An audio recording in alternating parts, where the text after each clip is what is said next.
Ika nga nila, may pera sa basura. Pero sa isang barangay sa Bulacan, ang kapalit ng kalakal, hindi barya, kundi pagkain. May pera sa basura? Lumang tugtugin na raw yan, mga kapuso, dahil ang paandar ngayon, toyo, suka, patis at kung ano-ano pang grocery items kapalit ng basura. Pipili ka toyo, suka o patis. Pinili ko patis. Pa-free ng barangay kasi talagang kapalit ng basura. Hindi na nga raw problema ni Georgette ang pagluluto dahil kapalit ng kanyang mga kalakal, libreng pampalasa mula sa barangay. Mga 2020, ganun po siya nag-start. Dahil meron po talaga kaming natatanggap na kapalit. Parang na-inspire din po kami na ipunin, ibukod yung nabubulok, tsaka yung hindi nabubulok na mga basura, kalakal. Mas okay pa nga raw ipagpalit ito sa pagkain kesa dalhin sa junk shop ang kanyang mga basura. Sa ngayon po kasi, mataas na yung mga bilihin. So kahit gaano po kalaki yung pumapasok, affected pa rin po talaga lahat po. Mas okay po na items or products yung binibigay po ng barangay. Ang Palit Basura, proyekto ng Barangay Francisco Homes Giho sa San Jose del Monte, Bulacan, na pinangungunahan ni Kagawad Marieta. Yung mga basurang tinatapon nila tulad ng mga plastic, mga sachet ng mga coffee, para hindi na makarating sa mga creek natin na nagbabara.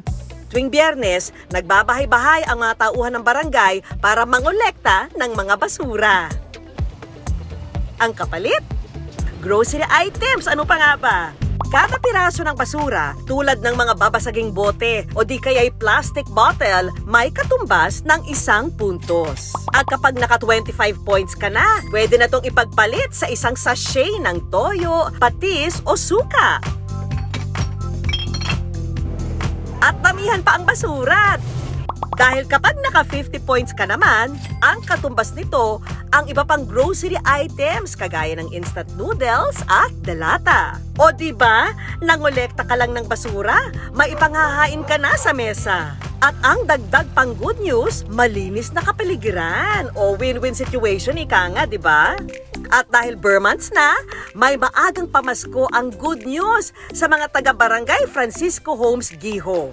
Ang isang sachet ng suka, patis at toyo, ile-level up pa natin sa isang Noche Buena package. At may bonus pang pamasko dahil ang Santa Claus for the day na may bitbit ng mga regalo, ang sparkle teen artist na si Josh Ford.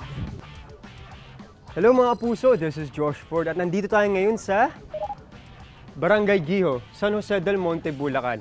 At balita ko meron daw ditong palit basura. Kung saan yung mga taga rito, nangongolekta po sila ng basura at binibigyan sila ng condiments ng barangay. Pero ngayon, tayo po ang mamimigay, pero ito yung papamigay natin. Boom! Maagang pamasko. Tara, samahan niyo ako.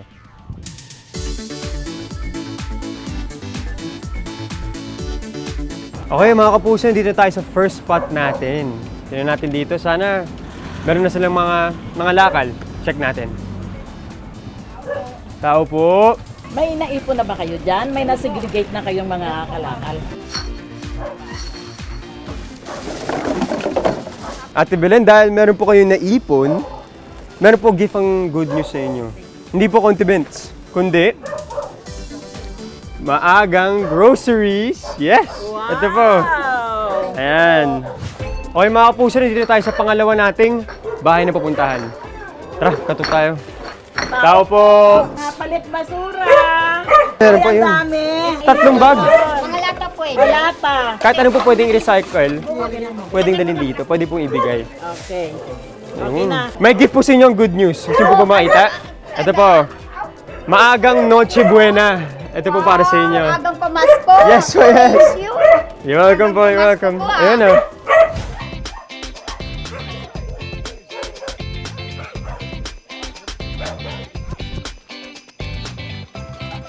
Maagang Noche Buena. Ayan, thank you po. Thank you so much. Thank you po dito ha. Ay, sila na mga kapuso. Job well done, Josh! Oras na para ipunin ang mga nakuhang basura. Nandito na tayo ngayon sa MRF, Material Recovery Facility, kung saan dito natin nilalagay ang mga nakolekta natin para i-recycle ng barangay. Kaya samahan niyo ako and let's do this.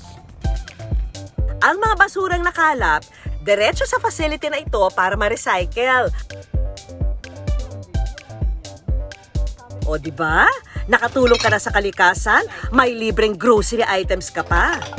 Thank you sa pagsama. Nag-enjoy po talaga ako.